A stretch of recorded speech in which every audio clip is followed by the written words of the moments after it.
Shalom. Shabbat Shalom sa mga kapatiran na nag-observe ng pamamahinga today.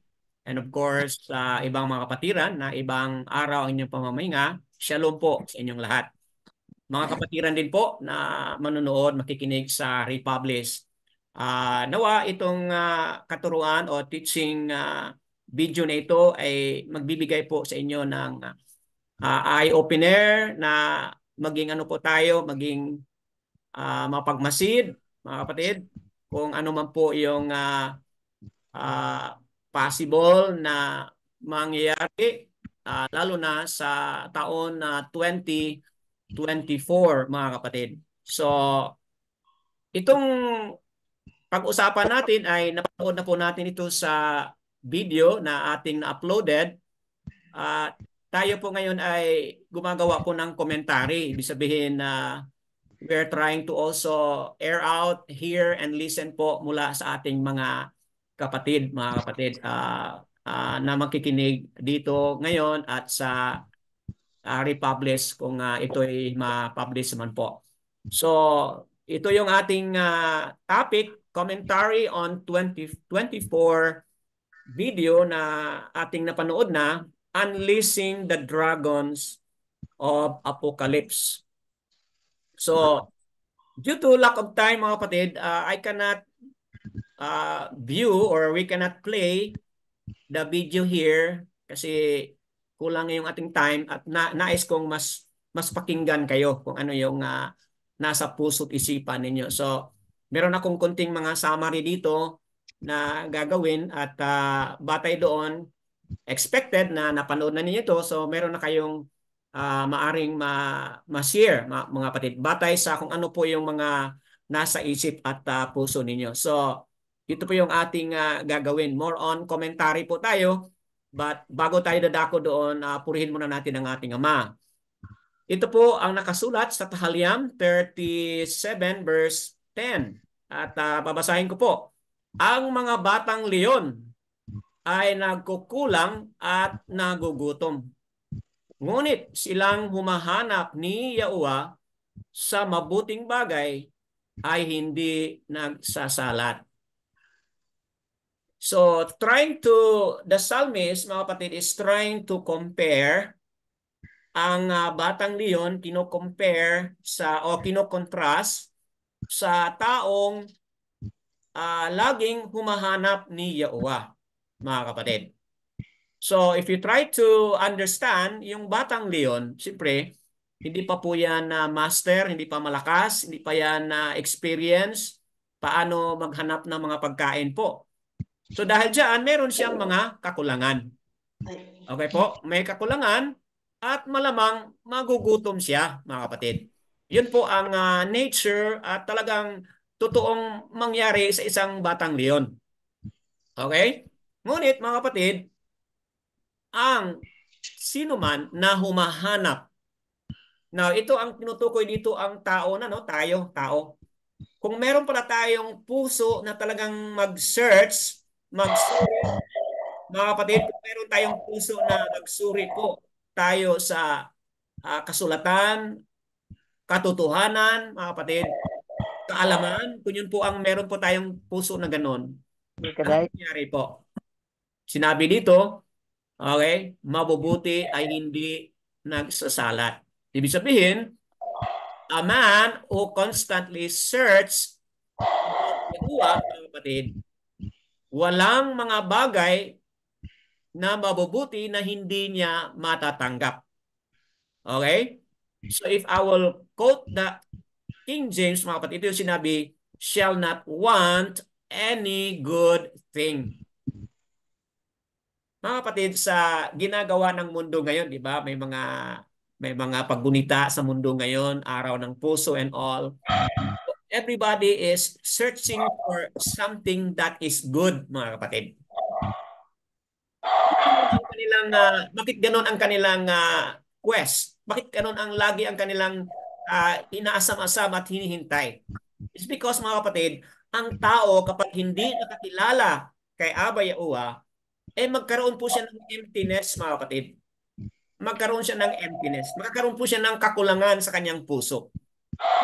mga kapatid, na tayo talaga ay nakakilala ni Yahuwah kasi po kung tayo nakakilala sa Kanya at tayo din po ay patuloy na naghahanap sa Kanya, then mga kapatid, lahat ng mga bagay na mabubuti talagang maranasan natin mga kapatid. At wala tayong maramdaman na something is still missing or something is still lacking. Wala tayong maramdaman ganon mga kapatid. Now, that being said, sa ating pag-aral dito, ito talaga yung pangalan ng ating Ama mga kapatid. Okay? Ito yung equivalent pronouncing the letter Yad, He, Uwa, He. Na kapag ating babasahin po yan, papunta doon, Ya, Ha, Uha, or Yad, He, Uwa, He.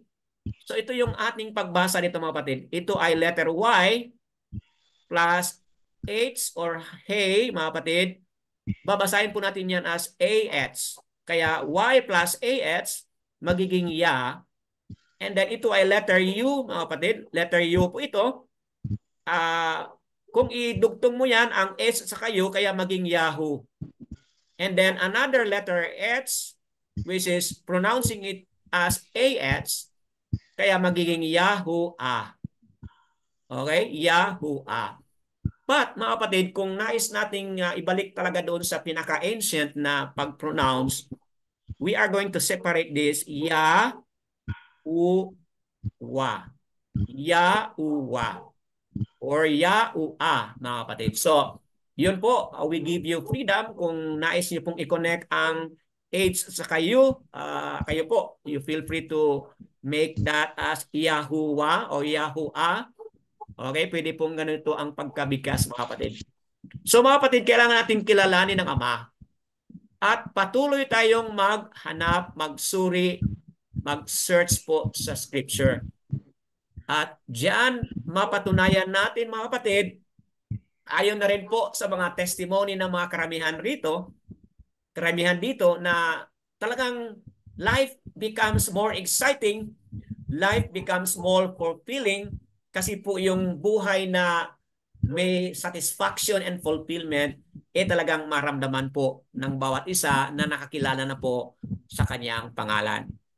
At ganito naman po mga kapatid ang pangalan ng anak, kung ang ama ay Yahuwa o Yahuwa mga kapatid, ang anak naman po ay Yahusha.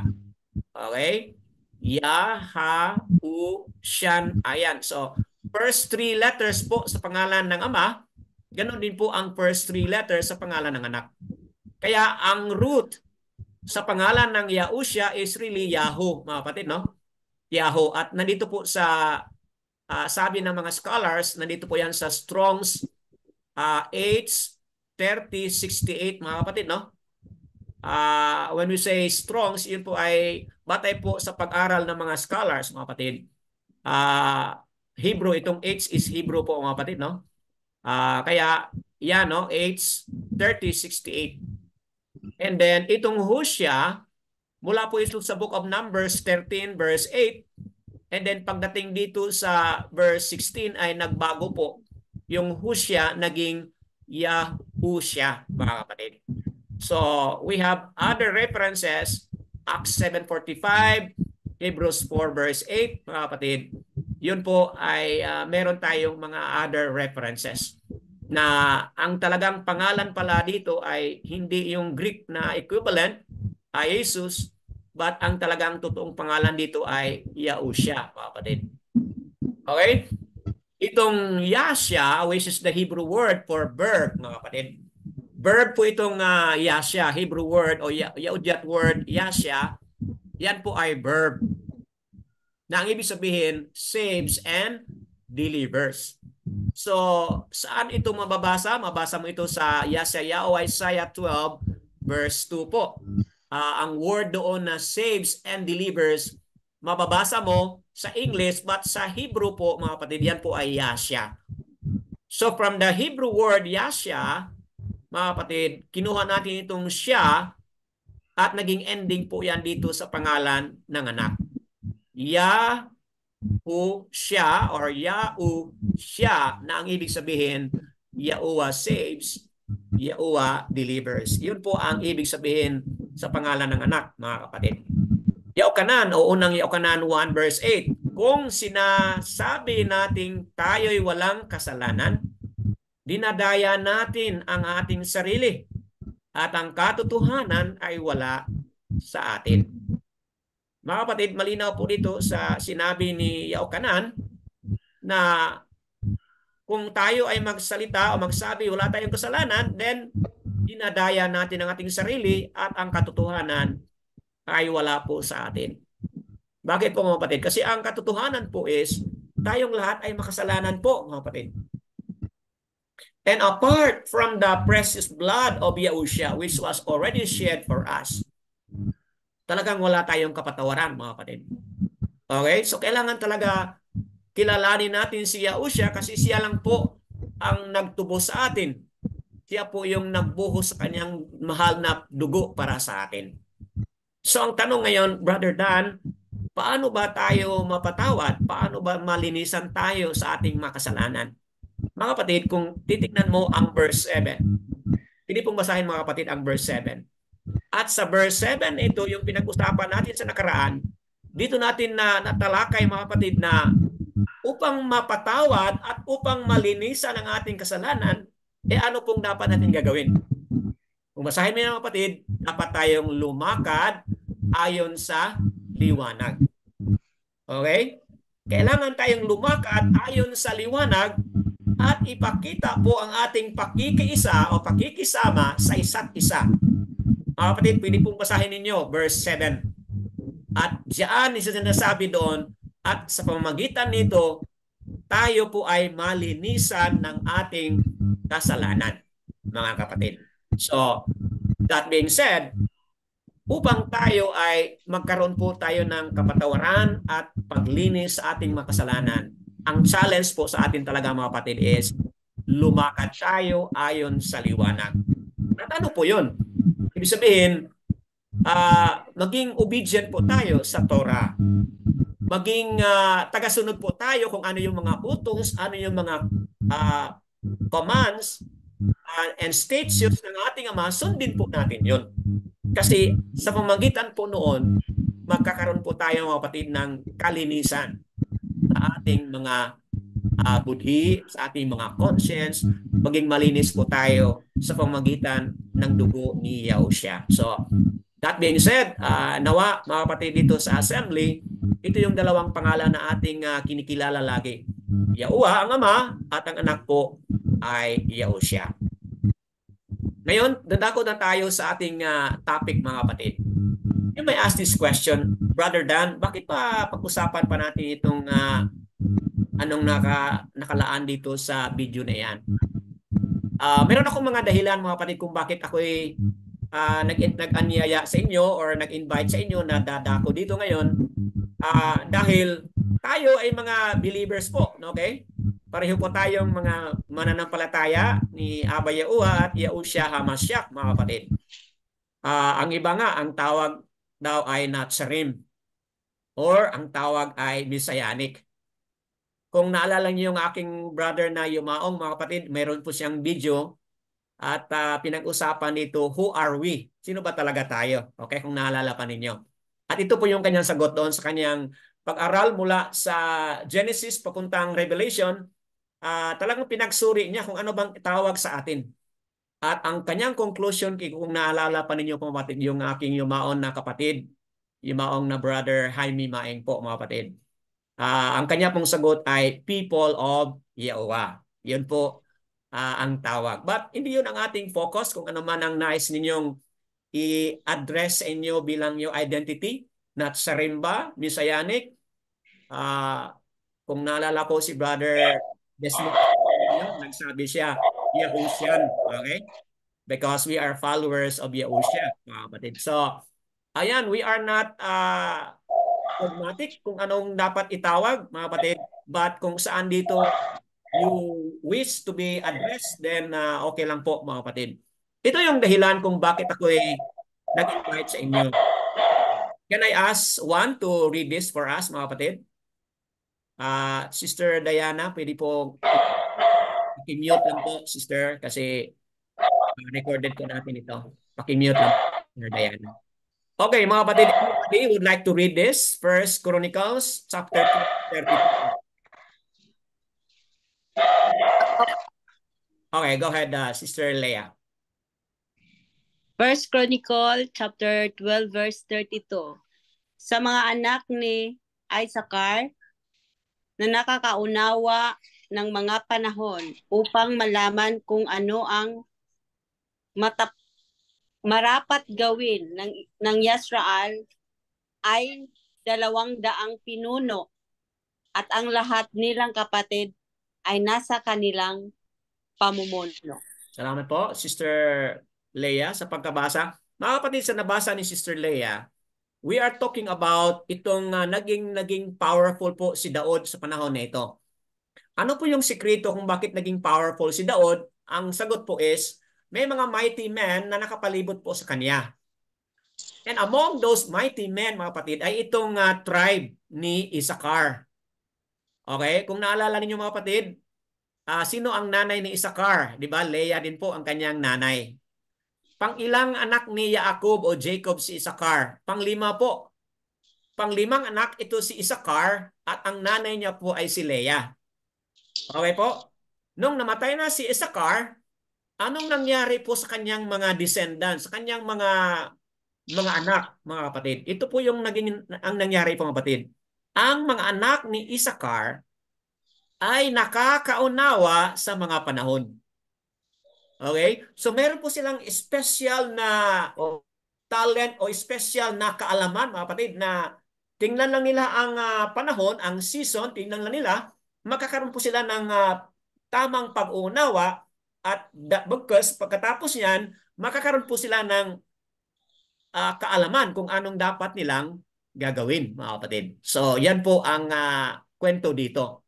At sinabi dito, dalawang daang pinuno na nagmumula sa mga anak ni Issachar na sila ay may kaalaman sa pag-unawa sa mga panahon.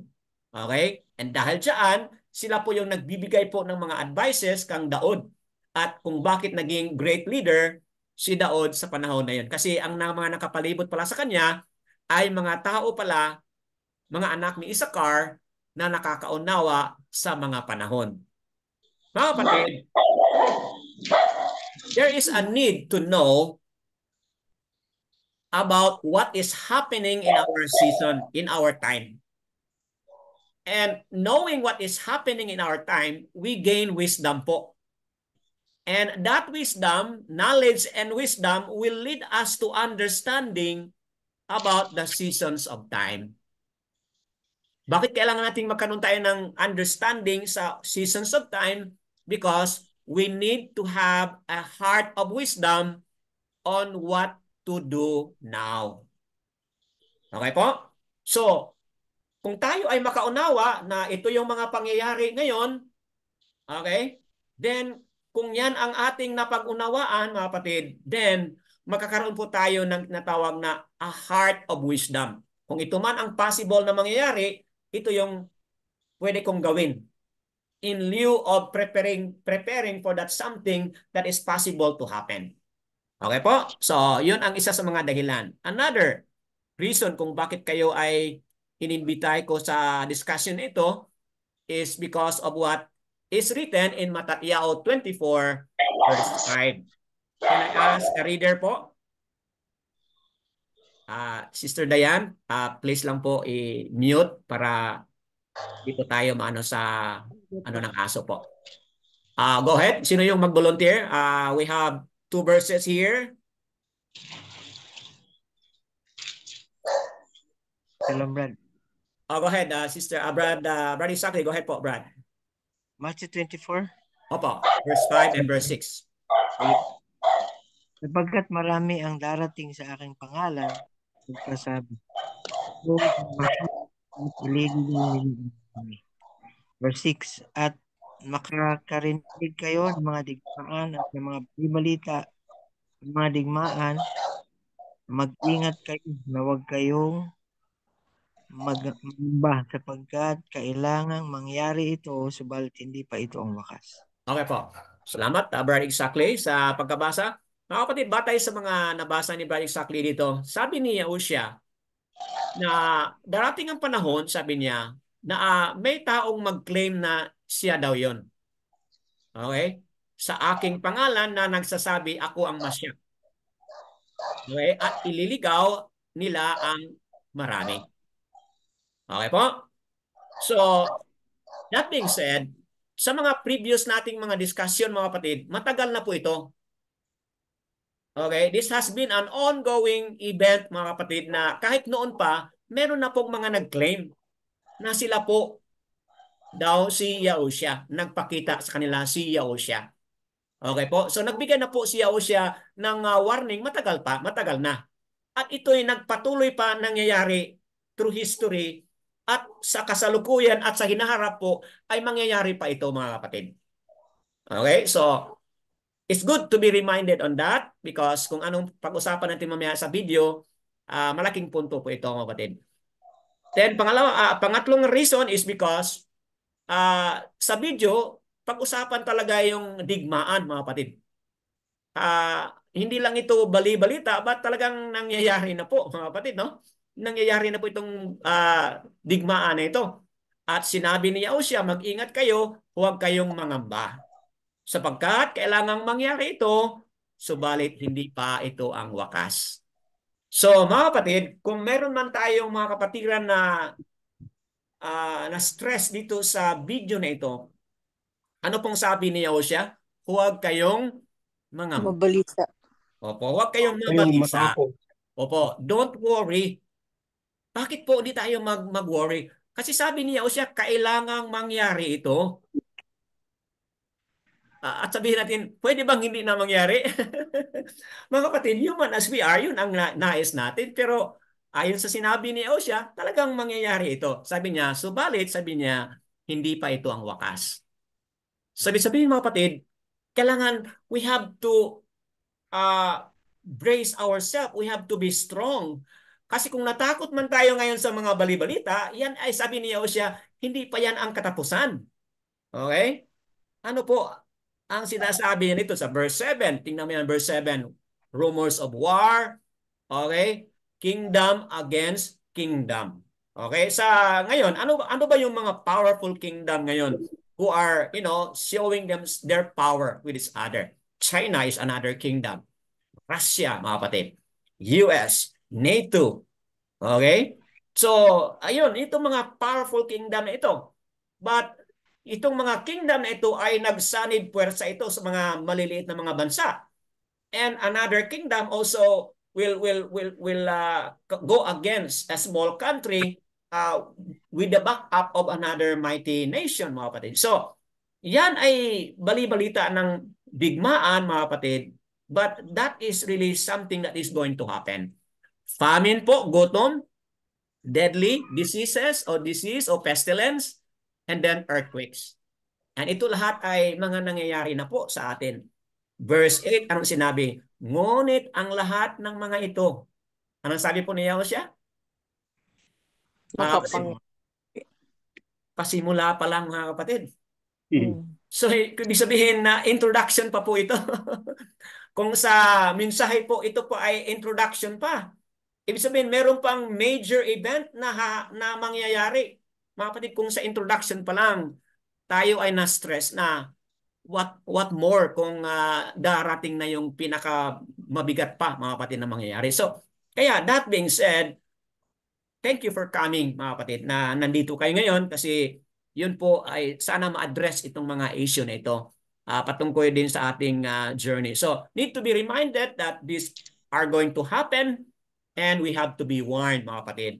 At hindi tayo dapat mabalisa, mangamba, mag-worry, mga kapatid. But instead, we have to be very strong, mga kapatid. Okay po. So, ito ay nais ko pong i-highlight din ito. Sa mga uploaded video natin on 7 years tribulation, mga kapatid, we have uploaded the video 7 years tribulation a year ago po, mga kapatid, ito na pag-usapan natin. At yung latest is yung 3 days darkness.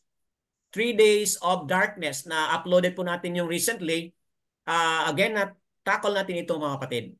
But for now, nais ko pong i-highlight itong chapter 6 mga kapatid. In our understanding dito sa assembly, ito yung ating understanding mga kapatid. Itong 7 years, okay po? Itong 7 years tribulation, mula chapter 6 hanggang sa 16 mga kapatid, meron pong mga pangyayari na ating inihintay. 7 seals, ito lahat ay nabanggit dito sa chapter 6. 7 trumpets, 6, 8, 9, and 11, dito natin makikita. Then 7 bowls, mga kapatid, 15 and 16, dito natin makikita. Mga kapatid, ito yung ating pananaw na ito ay chronological. Ibig sabihin, magmula sa number 1 papuntang 7, then another 1 trumpet, 1 hanggang 7, then another 1 first bowl hanggang sa 7. Ito po yung ating pananaw, chronological po ang event dito. Mga kapatid, meron din pong iba na hindi sila maniwala ng chronological.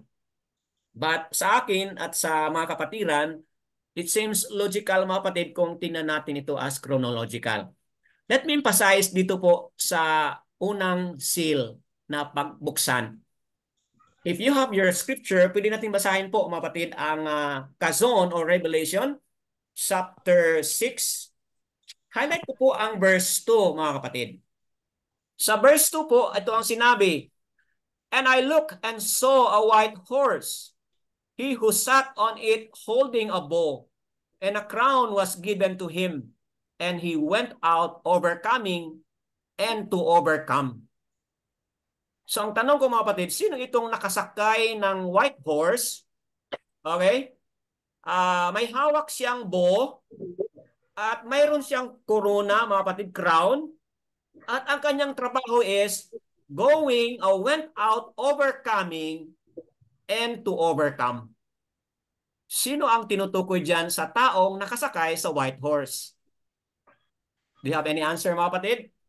Of course, no? Nandito na sa ating guide, anti-masyak. Okay? Bakit masasabi natin na anti-masyak yan? I-compare natin ang chapter 19. Diyan mo ma-confirm na yan pala ay anti-masyak if you compare it chapter 19 verse 11. And I will read for you. "And I saw the Shamayam o heaven open, and there was a white horse." Okay, white horse po. "And he who sat on him was called trustworthy and true. And in righteousness he judges and fights." Verse 12, "And his eyes were as a flame of fire, and on his head were many crowns, having a name that had been written, which no one had perceived except himself." So, ang tanong ko is, sa verse chapter 19, 11, and 12, sino pong pinag-usapan? Yahushua. Mga kapatid, walang ibang pinag-usapan dyan kundi si Yahushua.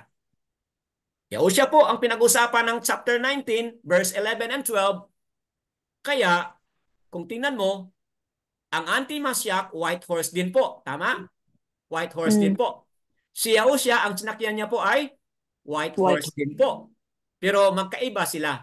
Dito, isang corona lang, holding a bow, kasi he is conquering. But dito, ilang crowns meron siya mga kapatid? Si Yahushua, ilang crowns meron siya? Many crowns. Oh, many crowns po kay Yahushua. At diyan po mga kapatid ma-describe na talagang ang chapter 6 pala ay anti-masyak kasi going around conquering more people to obey and pay attention to him. But dito, Yahushua is coming riding on a white horse as a judge mga kapatid. As a judge. At marami pa siyang description kung ano po ang meron nasa kay Yahushua, mga kapatid. So, flame of fire, okay, trustworthy ang kanyang pangalan, righteous, and all. So, that being said, nakikita na ba natin ang anti-masyak who is conquering now? Yun ang tanong ko. Or coming pa, he is going to conquer? Coming. Yes, so yan mga kapatid, no, ang ating malinaw na hihintayin natin. Oh, darating talaga. Darating itong anti-Messiah, darating siya. And abangan natin yan kung sino ngayon dito at saan dito mangyayari at saan mag-umpisa at anong mangyayari. Now you begin to understand na itong pinag-usapan natin is really something that is already happening. So, yan po mga kapatid. That being said, ito na po ang ating summary doon sa video. Okay, meron akong summary. Itong stage 1. Okay po, Hamas attack Israel. Syria is going to attack Israel with Russian fighter jet. Okay po, I don't have to explain everything, no? Hamas is going to blow the dome of the rock, Al-Aqsa Mosque, and blame US and Jews. So, siyempre, anong mangyari kapag i-blame ang Israel, Jews and USA kapag i-blame? So, anong mangyayari? Okay? About 5,000 terror attacks sa US, Canada, UK, and Europe. Ito yung nakasabi doon sa pinagkuhan niya po ng source, mga kapatid. Muslim declares a holy war against everywhere in Western. Okay po? Yun ang stage 1. At sa stage 1, ang tanong ko is, ano ang na-fulfill na dito? Okay? Na-fulfill na po, Hamas attack Israel. Okay? October 8 po. Ang declaration doon sa speaker, sabi niya, it might happen on Hanukkah, which is December 7. But ang actual ay nangyari po sa October 7.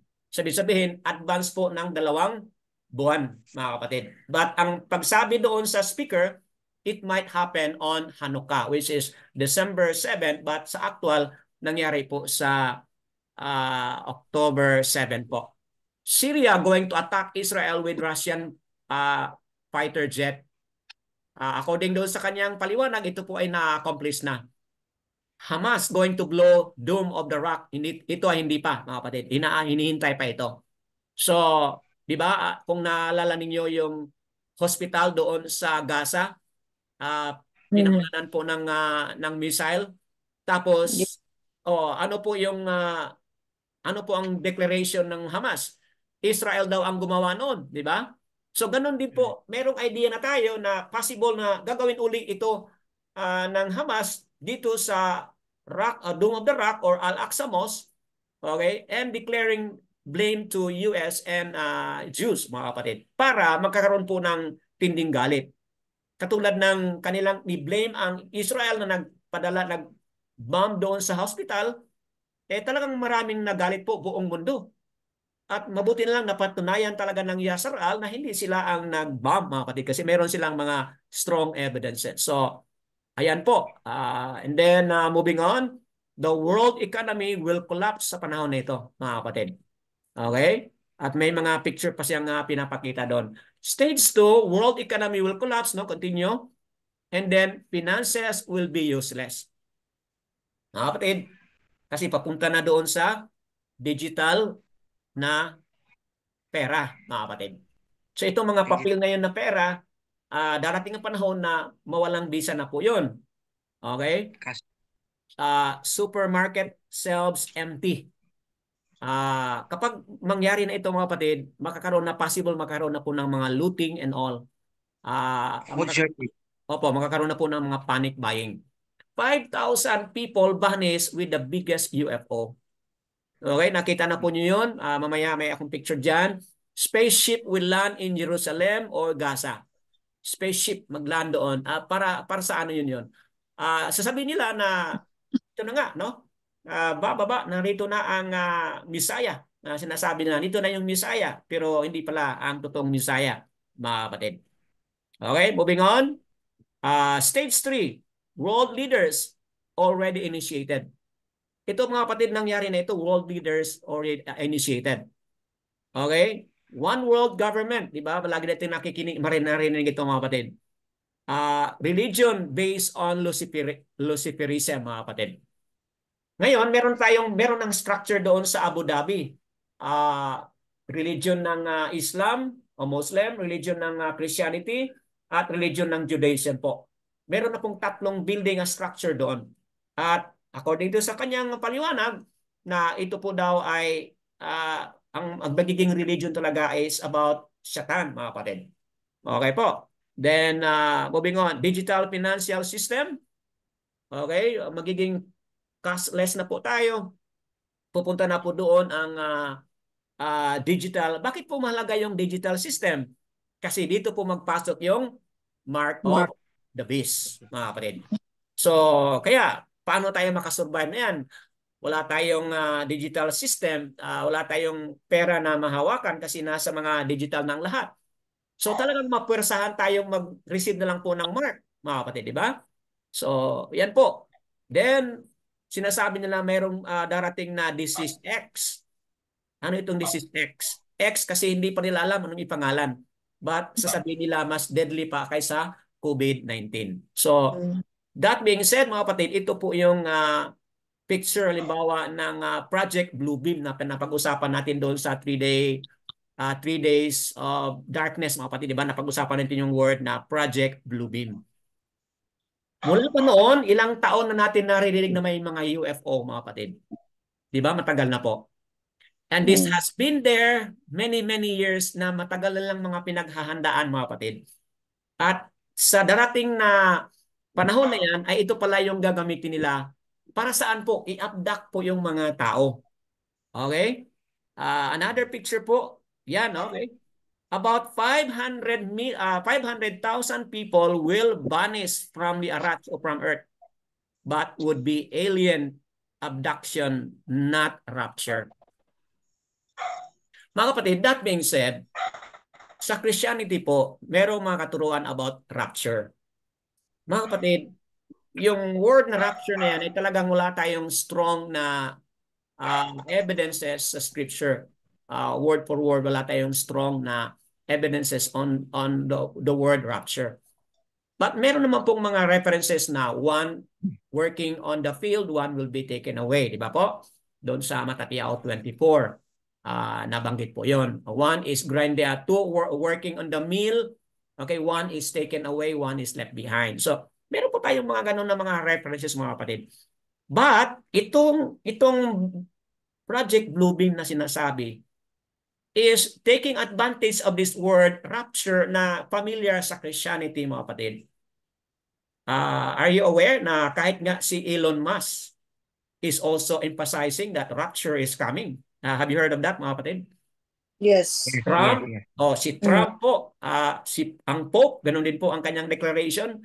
At meron na din pong video na nagpapahayag na kahit daw sa Jerusalem, meron na po daw rapture. Kasi may mga naririnig na silang mga trumpet sounds, mga kapatid. So, that being said, so sinabi na dito sa video, marami talagang matitisod. Okay po? Bakit matitisod? Kasi nga, they were thinking na rapture ang narating na. Okay? Hindi pala, mga kapatid, abduction pala ang nangyari. Sino mga nag-abduct nito? Itong mga ET, extraterrestrial being, na kung saan doon po sa outer space na sinasabi nila, which is kung saan nandito ngayon, nandoon po itong Project Bluebeam, mga kapatid. Talagang akala nila wala na, pero dinala lang pala doon sa outer space, which is doon sa Project Bluebeam, meron na talaga silang mga building construction going on doon. At to confirm with this, meron siyang mga dalawang videos na somebody also confirm itong mga na-highlight, mga kapatid. At another na witness dito is, ako rin, meron po akong napanood, mga kapatid, na somebody from Switzerland, mga kapatid, who was also abducted for 10 days ng ET, mga kapatid. Naiwan ang kanyang car doon sa liblib ng tabi ng kalsada for 10 days na abducted din po siya, mga kapatid, doon sa kung saan itong mga extraterrestrial being ay nanirahan, mga kapatid. At ayun ay kanyang personal testimony at gumawa rin po siya ng libro at isinulat niya kung ano yung kanyang karanasan. So that being said, please contribute ideas, make some comments. What are your thoughts and feelings about this, mga kapatid? And open your eyes and see what is happening po and what changes we should make. Okay, we are now open for discussion, mga kapatid. As much as possible, we welcome po. Anybody would like to say something? What's in your heart? What's in your mind, mga kapatid? Please share po as we continue. Sino mauna po? Please unmute and then share what's in your heart.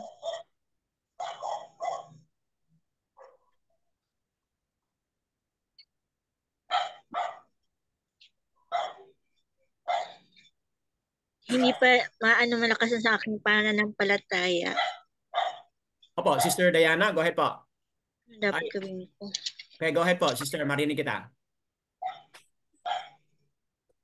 Ay, iniisip ko na paano ko may strengthen yung faith ko para hindi ako ma-deceive nila.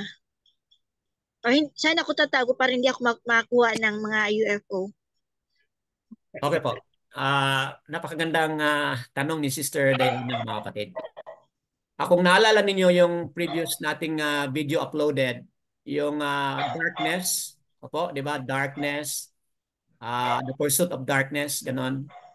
No, darkness coming, the pursuit of light. Yun ang ating na-uploaded na doon. Napag-usapan doon, Sister Diana, na kung ito may mangyayari, okay, mas magandang tumira tayo sa bahay kung pwede lang. Okay, yun ay naalala ko doon. Kasi kung pala sa panahon na yan, kung tayo naglalakad kung saan-saan, we might be abducted also. So, ang tanong ngayon is, paano maging matatag ang inyong pananampalataya na baguhan ka pa? Well, number 1 po, basahin mo, Sister Diana, yung Psalm 91. Psalm 91 po, napakagandang verse po yan. At kapag basahin mo yan, restore the name po, Yahuwah, ang pangalan dyan. And then, maramdaman mo po yung security at maramdaman mo po yung protection na nagmula sa Kanya. Dagdag mo po yan, Sister, yung Psalm 121 po. So itong dalawang mga Psalm 91 at Psalm 121 po. Those are great Psalms, mga kapatid, na magbigay sa atin ng lakas at tiwala na dapat kang Abba Yahuwah lang talaga tayo maniwala. Psalms 23. Pwede po. Psalms 23 po. Yahuwah is my shepherd. So, dagdag ni Brother Demetrio yung Psalms 23. Okay, anybody else would like to say some concern? Sister Diana, did it help, Sister? Initial lang po yan, Sister. We can discuss more. We can discuss further more, Sister Diana. Go ahead. Sino yung sunod?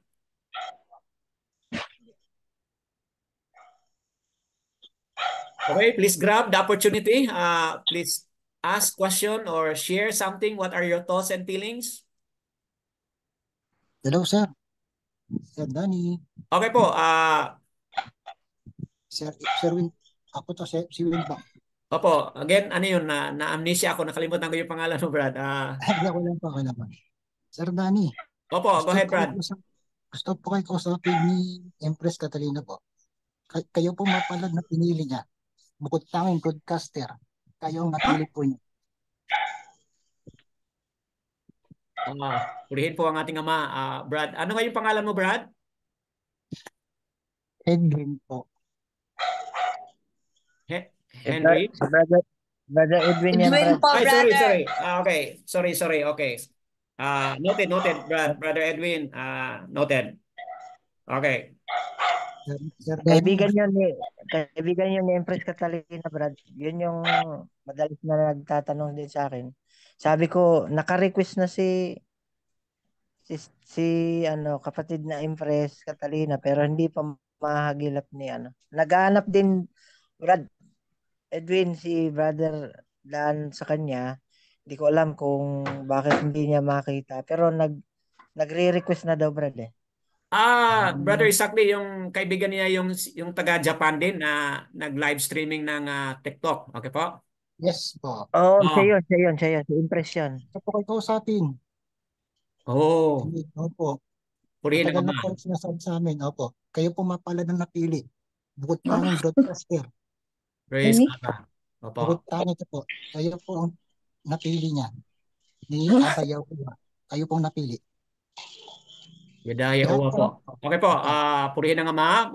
Go ahead. Sino pa yung nais na mag-share po? Go ahead.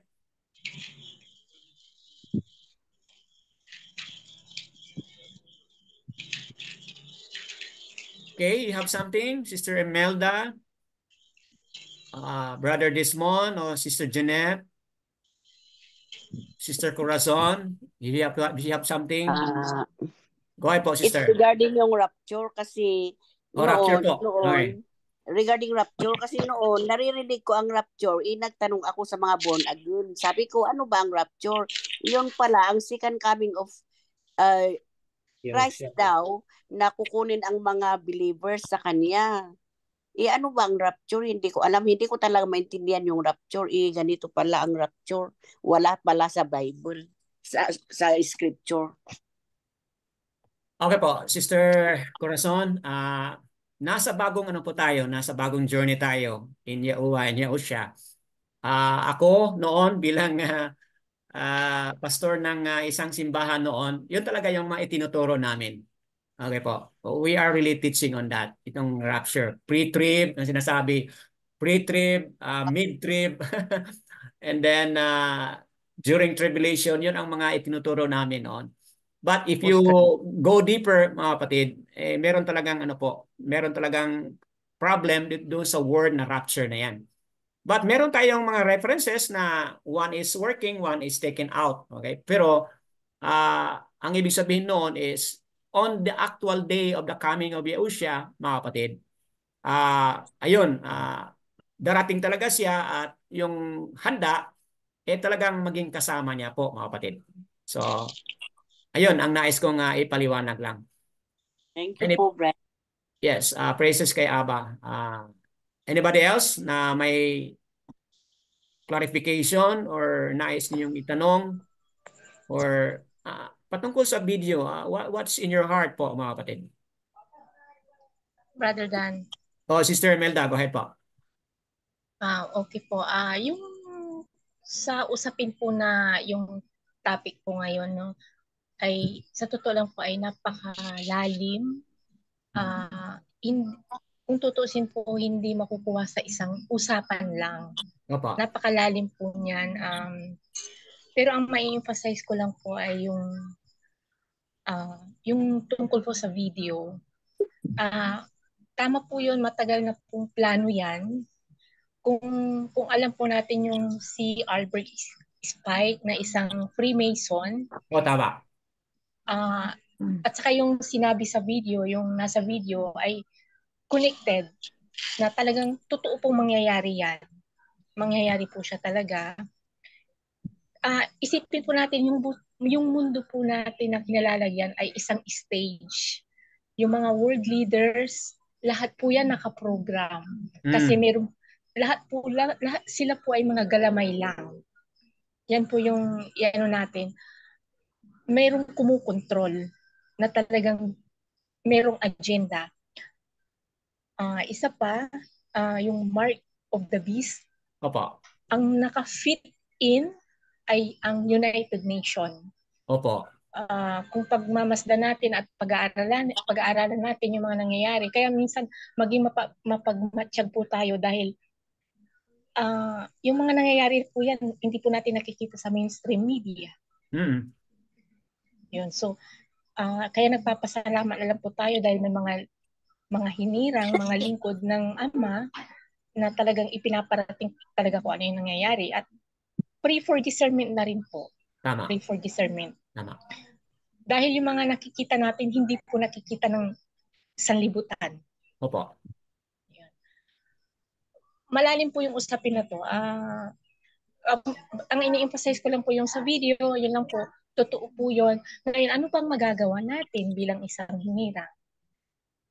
Maghanda po tayo. Physically, spiritually, mentally. Yun lang po. At saka, wala pong masama na mag-prepare tayo, especially kung ano yung mga kailangan nating resources, dumating man yan, at least nakahanda po tayo. Pero take note po, ang number one na source po natin ay si Abba Yahuwah. Correct. Yada Yahuwah pa. Yun lang po, at saka maging matibay po tayo, maging mapagmatsyag kung ano yung po yung mga nangyayari. Saka tayo mga hinirang ang comfort po natin, hindi po tayo maaagaw ng kaaway. Opo. Yun lang po, Brother Dan. Yes. Purihin ang Ama sa pananaw ni Sister Melda. Nagpapaliwanag si Sister Melda, yung na-mention niya po si Albert Spike, no? Yung pinaka-leader ng Masonry. Kung naalala niyo noong nag-upload tayo ng 7 years tribulation on the point of view of the big brothers, na-uploaded po natin yung isang taon lumipas. Naalala ko na yung Albert Spike na binanggit ni Sister Imelda ay nabanggit din po natin doon. That kung ano yung possible na mangyari, it was predicted by Albert Spike back in 1800 pa po, 1878 kung hindi ko nakalimutan yung date na yon. At dito sa video na ito, nabanggit niya yung clue lagi na sinasabi ng mga Masonry, yung come out of, ano yun, clue nila, code nila, come out of chaos, ganun? Come out of chaos. Ibig sabihin, itong false Messiah na darating ay coming out of chaos. Okay, kung naalala nyo doon sa video na nabanggit po yan, come out of chaos. So, ibig sabihin, what they are orchestrating, sa nasabi ni Sister Imelda ngayon is, parang nasa stage tayo ngayon na ang buong mundo ay hinahanda nila, gumagawa sila ng chaos, mga kapatid, they are creating chaos so that out of that chaos, sabi nila ay darating yung Messiah, which is the false Messiah po. Okay po, yadaya uwa sa napagandang paliwanag ni Sister Imelda. Anybody else? Nakoy ka share aning kuan. Okay po. Dunay mabot ang panahon nga mga dato karon na nasa I-translate ko lang po, no? Huwag kayong ano po, alinlangan. I-translate ko lang po kung ano yung pinagsabi ni Brother Demetrio. Go ahead, Brother Demetrio. Daghan na ron mga dato nga dili na sila mupuy og syudad. So daghan na mga military, mga dagko, mga leader sa atong gobyerno, naa sila sa bukid magpuyo. Sa rason, ang bukid ang safety. Kay pwede sila makahimo og tunnel. Pwede sila makahimo og taguanan. Pero dili na siya mao ang solusyon. Kay maghirap lang gihapon sila. Kay base nimo sa gisulti ni Yahusya na kadtong nanago sa mga langob, nagkuta, maninggit unya sila tungod sa kalisod, tungod sa kapait, nga ang mga bato, mga bukid, matumpagan sila tungod sa ilang kalisod nga ilang mahiaguman. So, ang bugtong solusyon sa atong panahon karon nga mahimo gyud nga prepare ta sa tanan mahitabo, buhi man o patay. Kay mahitabo man gyud na siya. Para sa ato ang mga Yahuwah believer, para sa ako dili ko mahadlok nga mahitabo na, magpasalamat kong mahitabo.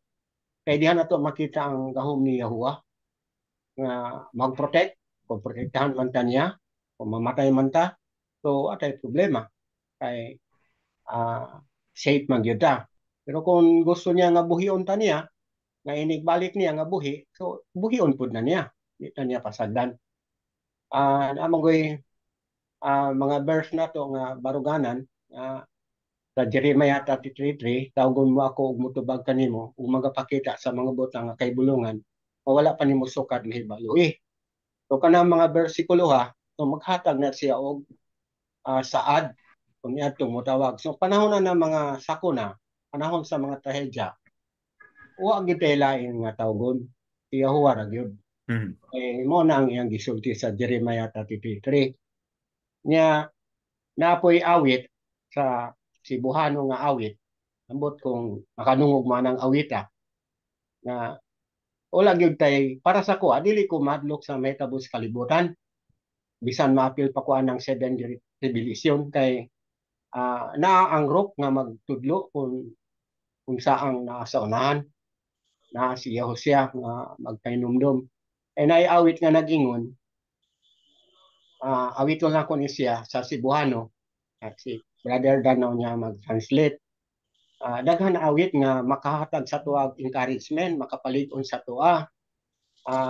Nga nag-ingon diha nga, silong sa iyang pakutaguanan, ang dughan ko makapahulay na, sa panahon nga may gikalisangan, diha kaniya may kalinaw ko.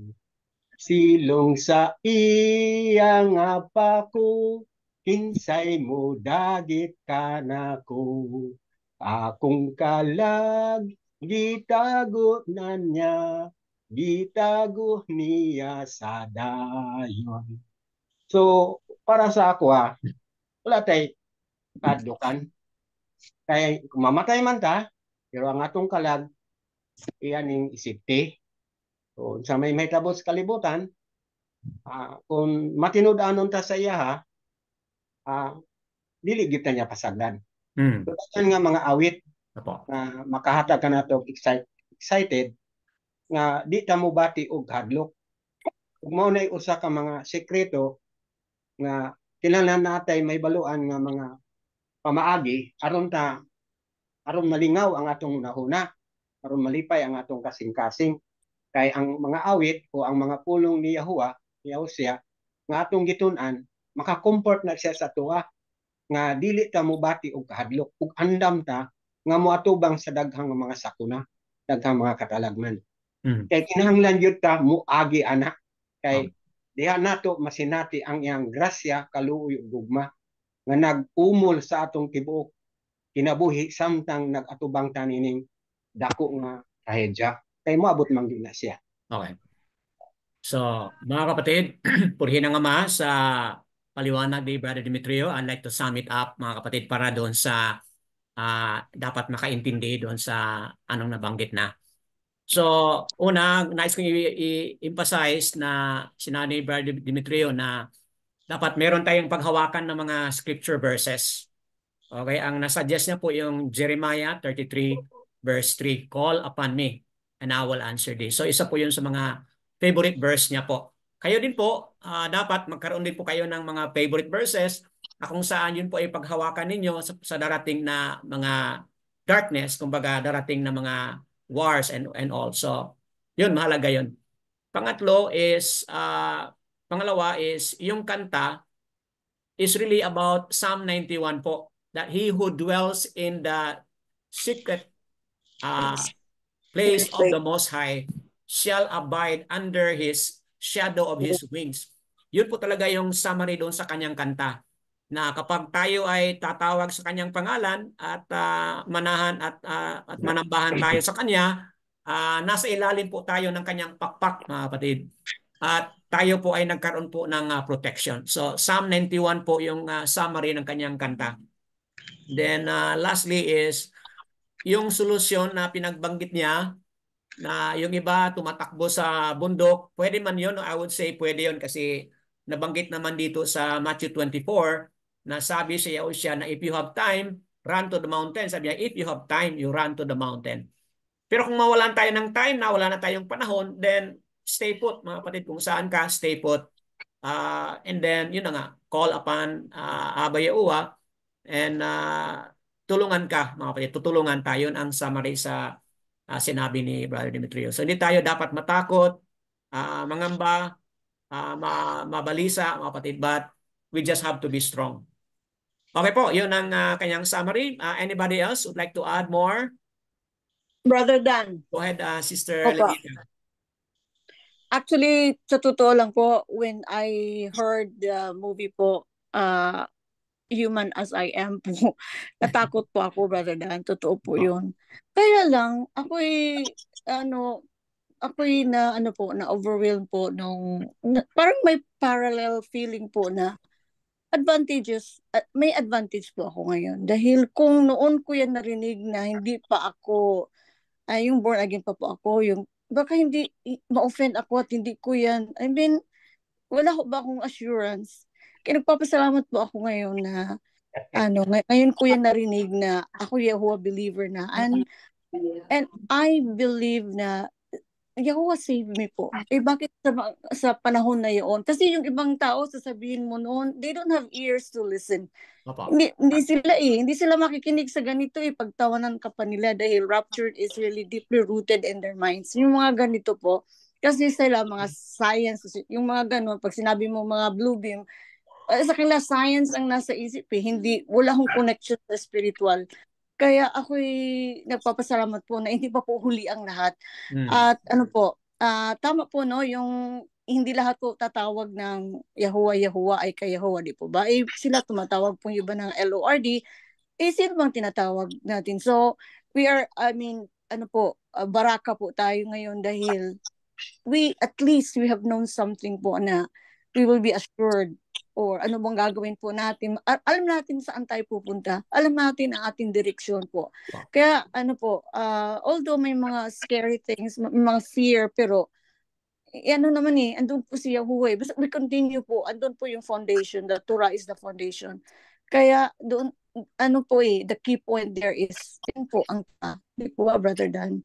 If you love me, love my commandments, kasi andun po ang lahat po Tama. Kaya we're still nasa advantage part pa po tayo, mga kapatid. Kaya purihin po si Yahuwah.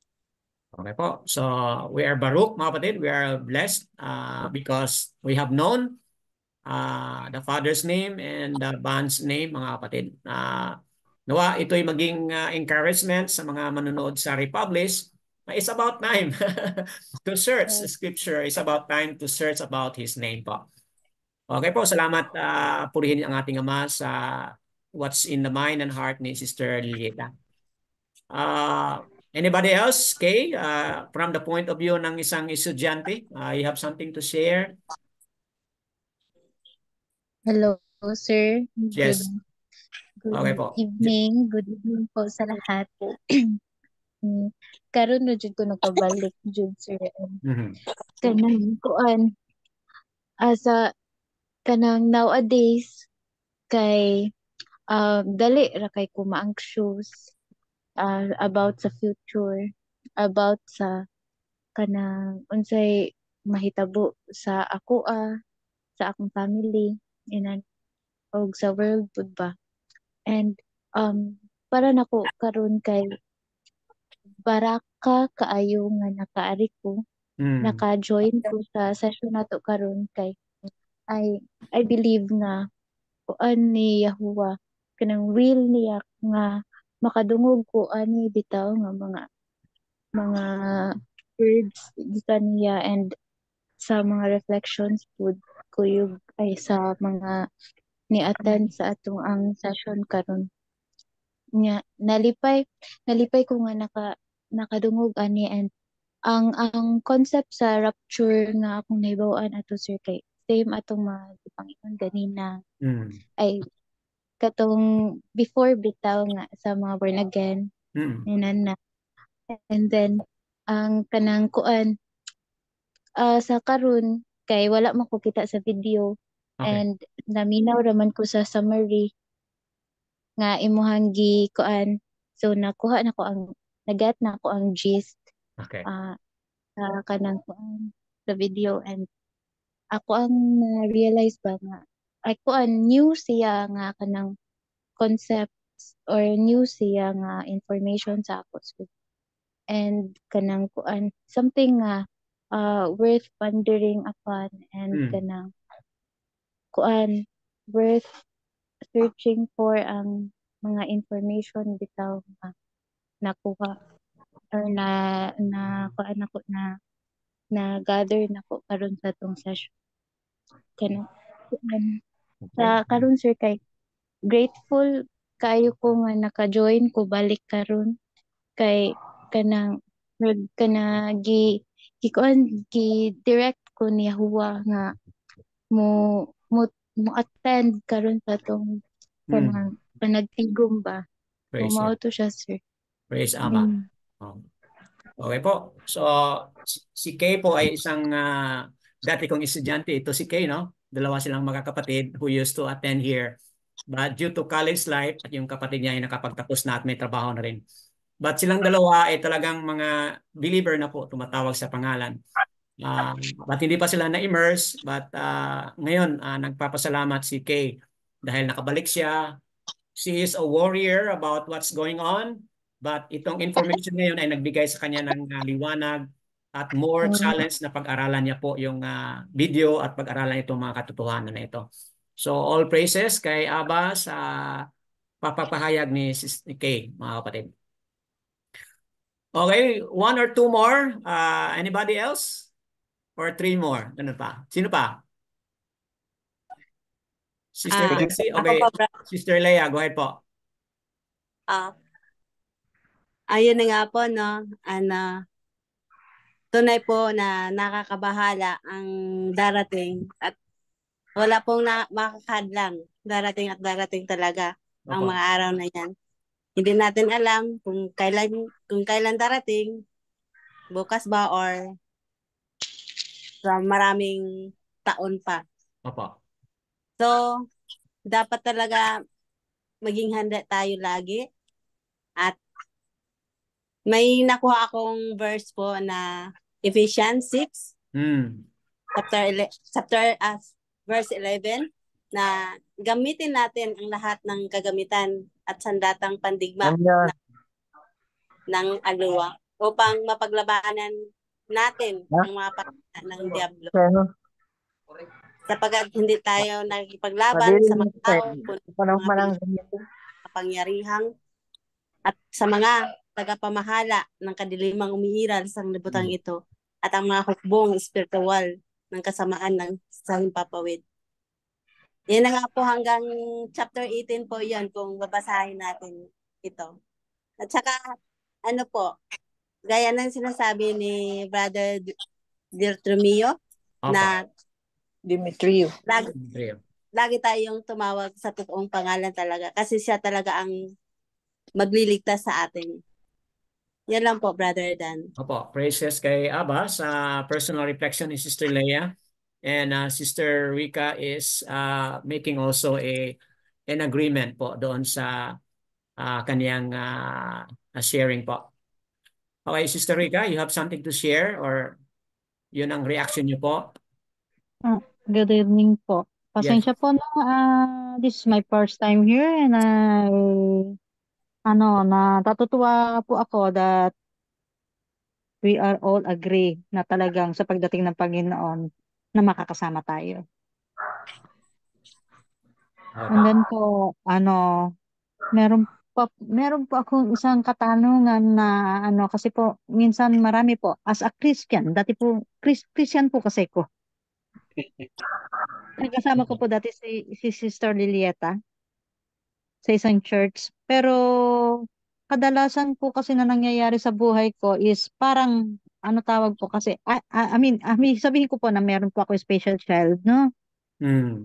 Na parang nagiging sinasabi nila Isaac Coral. Which means na sabi ko sa kanila, kung Isaac ko yan, na dapat daw bitawan ko, bakit ko bibitawan ko, ibinigay sa akin to ng Panginoon?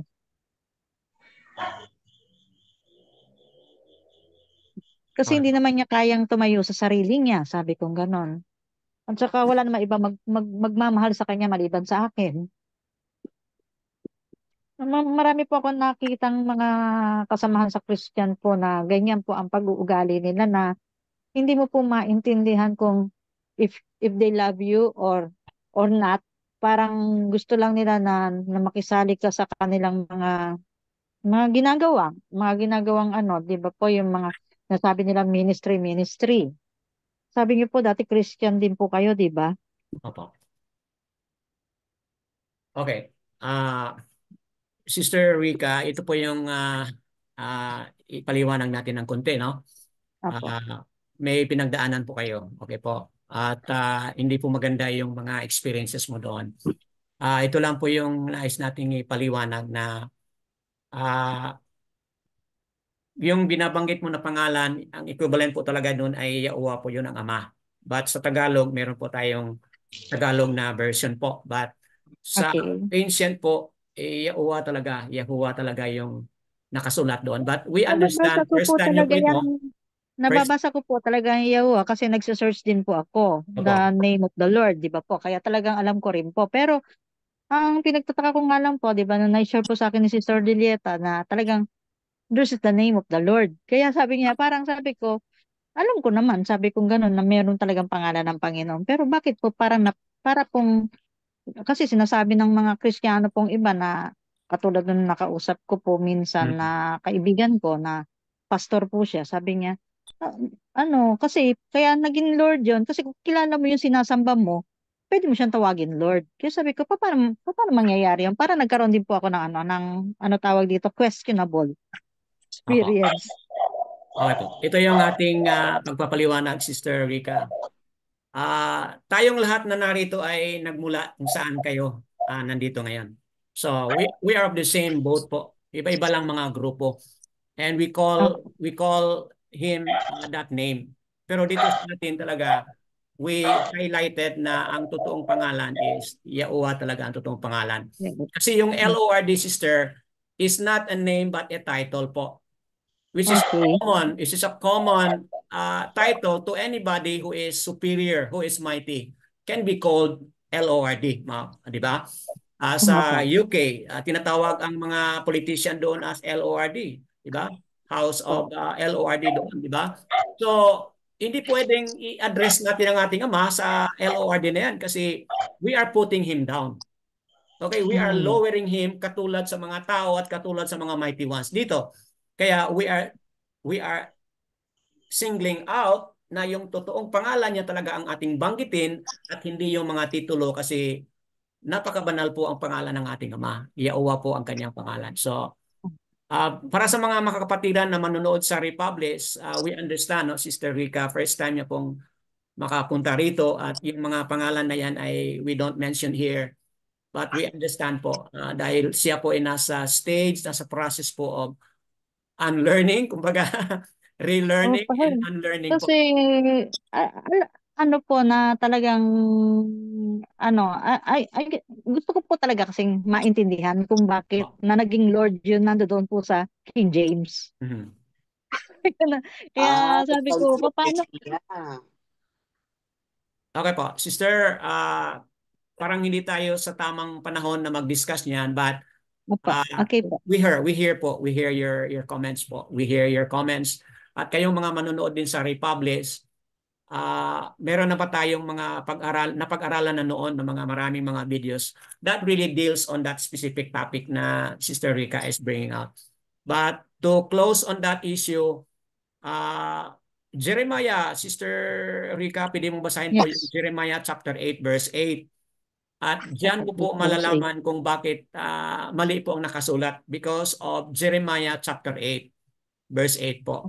At nawa yung verse na yan ay magbigay ng liwanag. Meron palang mga mistranslation, meron palang mga mali, huwad, at kasinungalingan ng mga translation ang nangyayari. So, that being said, let's welcome po kung meron pang additional na magsalita or magbahagi din po. Thank you very much po. You're welcome, Sister Rica, for saying what's in your heart po. Yes, go ahead, Brad. Exactly. Go ahead po. Magandang gabi po sa lahat. Ano po? Ako po ay labis na nagagalak at natutuwa sa diskusyon po natin sa gabing ito. At napakagandang topiko na ilathala po ang ganitong usapin sapagkat ito po ay hindi lang para po tayo ay matakot or takutin o maramdaman man po natin bilang tao ang mga pakiramdam na sabihin natin na hindi kaaya-aya sapagkat tayo po ay nasa katatayuan po na tayo pa rin ay isang normal na tao. At yun po ay normal po yan. Pero sa ganang atin po, ngayon ay nasa tamang landas na po tayo, nakakilala na po tayo sa tama at tunay at totoong pangalan, ay marami pong bagay na po pwede po nating panghawakan, marami pong mga nakasaad po doon sa kanyang banal na kasulatan na mga pangako po niya na atin pong mapapanghawakan na siya po talaga ay hindi po magkukulang, hindi po siya magpapabaya sa kanyang mga anak, hindi po tayo iniiwan sa ere, hindi po tayo inaabandona, kundi naroon po lahat ng pangako ni Aba na kung tayo po ay tatawag sa kanyang pangalan ay naroon po ang assurance na tayo po ay ililigtas niya. So dagdagan ko lang po yung mga talata na magbibigay sa atin ng kalakasan sa Isaiah 54:17 po na wala pong anumang armas o no weapons will form na pwedeng gawin ng tao o kung ano man na makakagimbal or magbibigay sa atin ng takot o anuman, sapagkat we are kumbaga parang sa kasabihan po ng Metro Bank po ba yun? We're on good hands.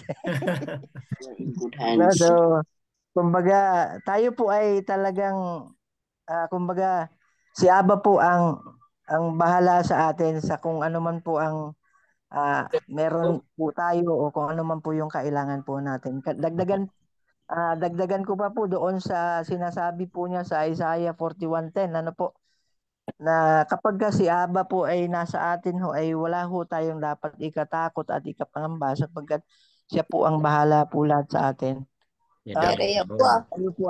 Kung tayo po ay tatawag sa kanyang banal at makapangyarihang pangalan na hindi pa talagang matanggap ng mundong ito at kanya nga po ay tayo po ay patuloy na patunugin natin ang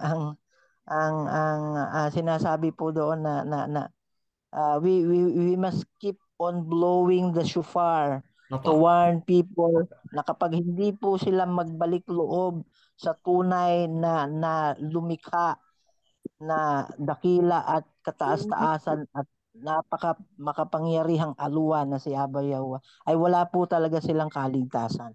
Yes. At alam po natin sa lahat po ng naririto ay gaya po ng sabi ni Brother Dan, we are on the same boat. Siguro magkaiba lang po tayo ng sekta, denomination, or any so-called religion, but meron po talagang daan. Kumbaga, meron pong daan si Aba na kung talagang tayo po ay taos puso na maghahanap po sa kanya, tayo po ay makakasumpong. Opo. Lalong-lalo na po yung kapahingahan o yung shalom na ngayon lang po natin nasumpungan, ngayon lang po natin nararanasan kahit po ano po ang mangyari sa sanlibutan. At sa discussion po natin na ito, ito po ay hindi po isang pananakot o para tayo ay kabahan, kundi mas lalo po tayong magiging lumakas at mag-alab ang ating pag-ibig sa ating dakila at kataas-taasang Ama sapagkat ipinakita po sa atin in advance kung ano po ang mangyayari na dapat tayo po ay maging handa, maging mapagmatsyag, maging maingat sa lahat po ng bagay sapagkat alam po natin na ang sanlibutan ito ay napakadaya, ang kaaway ay tuso at siya po ay talagang sinungaling na mula pa nung una. Kanya nga po sa tagal-tagal po natin na nasa religion o sa tagal po ng panahon na tayo po ay natutulog, tayo po ay isa sa mapalad na tao na nagising pa sa katotohanan at nakilala po natin ang ating dakilang Ama. So sa gabi pong ito ay sa akin lang po ay mas lalo pa po tayong lumalim at mas lalo po nating tawag nito, mas lalo po nating paglaanan po ng panahon na makausap lagi si Aba sa pamagitan po ng pananalangin, pagbabasa po niyang salita sapagkat doon po tayo titibay at lalakas at lalo tigit po sa pagkakaroon po ng ganitong ganitong mga pagtitipon sa virtual po natin fellowship na sa pangunguna po ni Brother Dan. At may mga group chat din po tayo na kini-create para po din po doon sa mga new believers po na gusto pa pong hanapin at nagsasaliksik pa po ng katotohanan at kumbaga ito po yung panahon na ang pamilya po natin, mga kaibigan po natin, mga kakilala po natin, lahat ng taong nakakahulubilo po natin, huwag po nating palalampasin ang araw, buwan, at taon na hindi po natin sila masasabihan ng kung ano yung talagang tunay na katotohanan. Sapagkat naniniwala po ako na sa sinasabi po sa Ezekiel na na tayo po ay dapat natin po silang i-warn po talaga na ganito po ang mangyayari sa atin kapag hindi natin sasabihin sa kanila ang katotohanan.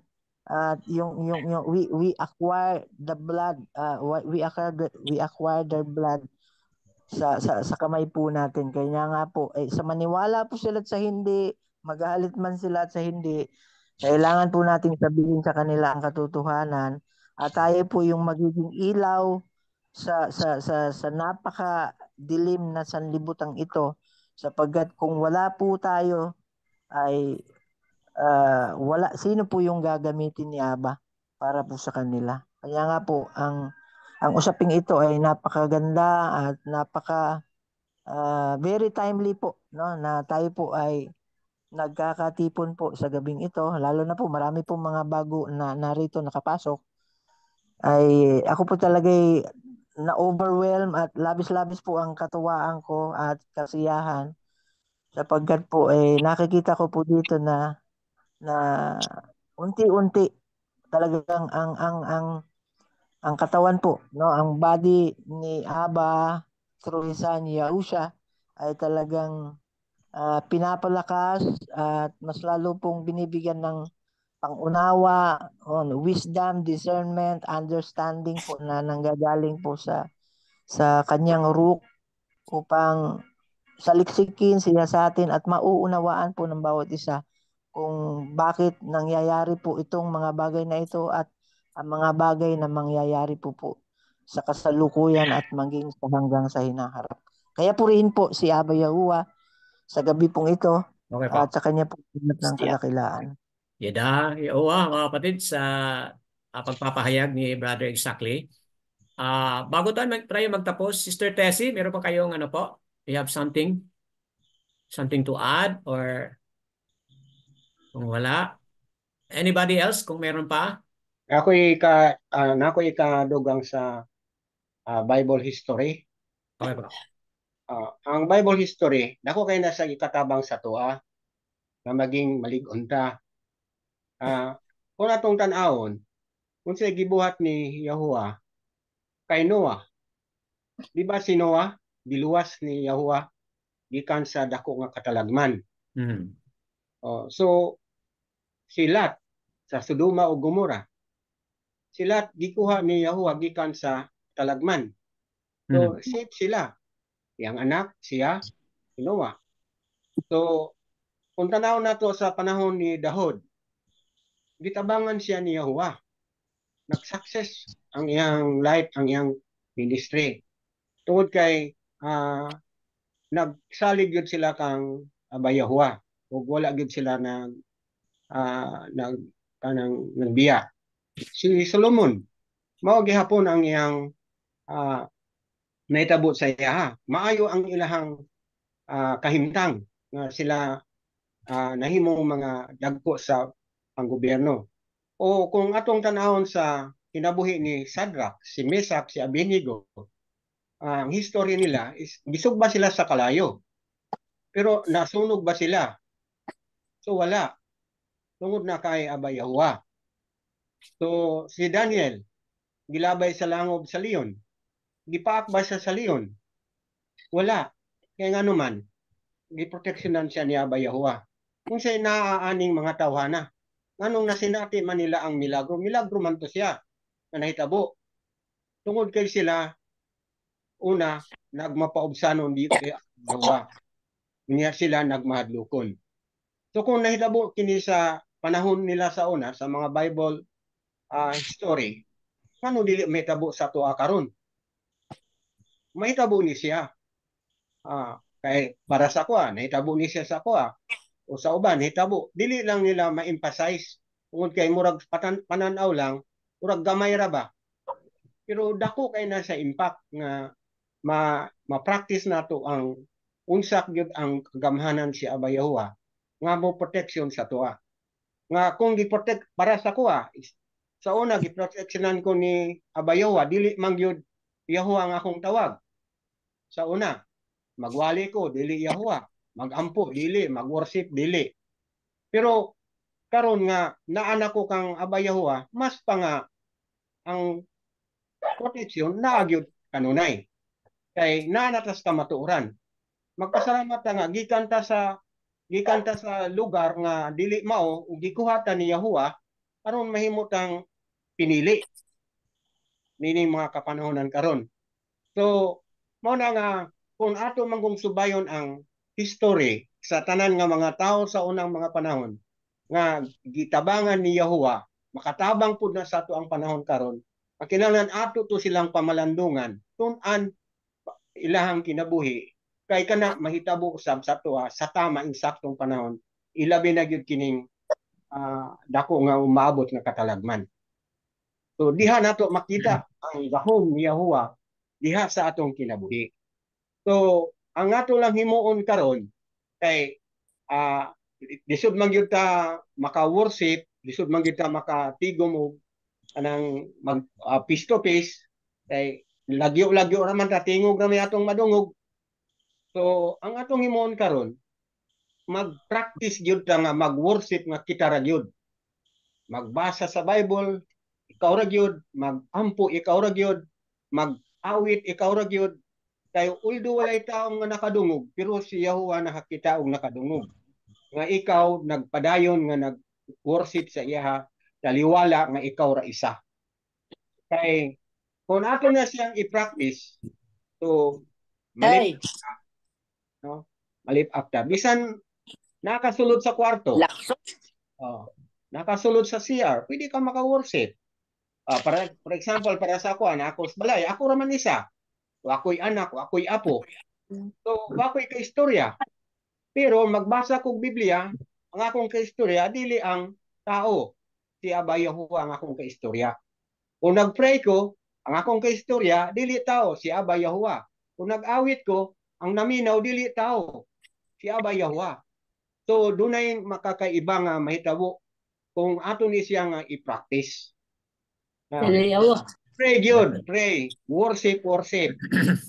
By reading sa Bible, tun-an pamalandungan kung unsa ang gibuhat ni Yahuwa sa unang mga panahon ug sa atong panahon karon. Unang para sa ko di gyud ko mahadlok unsay mahitabo. Kay ready na ang ako ang life sa bisan unsang mahitabo. Okay. Kung nahitabo man na sa ako pwede po na mahitabo sa inyo Kay gihawas man tin Yahuwa gikan dito sa dili mao. So gibalhin ta diri sa iyaha, siya may nagkuha sa tuwa. Dili man ako may nagbalhin, siya man ang nagkuha. So, naay posibilidad sagdan ni Yahuwa. Katanan nga sakuna nga moabot. Kung kinikan nga sakuna ako, magpasalamat ko nga nahitabo ni. Kay nga man, gisulat diri sa Biblia, kinahanglan mahitabo. Kay kung di ni mahitabo, baka ko ning Biblia. Nga di man gyud baka ko nang atong Yahuwa. Kay kung unsay gisulti niya diha, nga tinuod mahitabo man gyud na siya. So kining tanan nga mahitabo karon pasalamat dito sa kang Aba Yahuwa kay hapit na ta magkita-kita. Okay po. So that being heard mga kapatid, ito pong paliwanag ni Brother Demetrio, sum it up saying na yung lahat ng mga scriptural character na nabanggit niya kanina, you're familiar with it, no? Meron pong protection ng ating Ama sa kanilang buhay. So, kung bakit merong protection ng Ama sa kanilang buhay is because yung sila ay may mga takot po. May takot sila kay Aba Yahuwa. And they believe, sila naniniwala at sila nanampalataya kay Aba Yahuwa at may takot po sila. So, that being said, walang rason kung saan tayo ngayon nandito tayo ngayon sa relationship ni Aba Yahuwa, walang rason po na hindi tayo makakaroon po ng kanyang gabay, protection at tulong na rin po sa panahon ng mga sakuna o anuman yung mga challenges na darating. So mga kapatid, that being said and heard, kanina napakita ko na po yung sources na kung saan po natin nakuha ito. So kung wala na pong magdagdag, let me end saying na kayong mga manonood, okay po? You have something else? Selective lang ba, Brad, ang makatanggap ng ng record na to sa natin? Tingnan lang natin, Brad, no? Kasi ang conviction ko kanina, we will upload it private. But let's see kung ano yung plano ng ating Ama. Okay Sige po. po, sige po. Okay, po. mga kapatid, that being heard and said from different sharing tonight.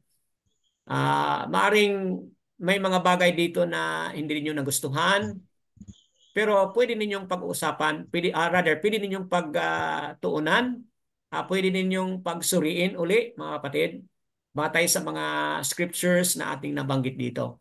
At meron tayong mga kanya-kanyang mga karanasan, mga kapatid, but one thing we have in common here, tayo ay nakakilala sa ating Ama, Yahuwah at Yahushua. Patuloy tayong mamumuhay ayon sa kanyang kalooban, whatever that is na mangyari sa taon ito, 2024.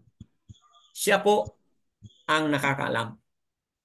Kung ang mga elite, yung mga big brothers na sinasabi dyan, may mga time frame na po silang gustong mangyari, but let me encourage you, ang ating Ama din po ay may time frame po siya.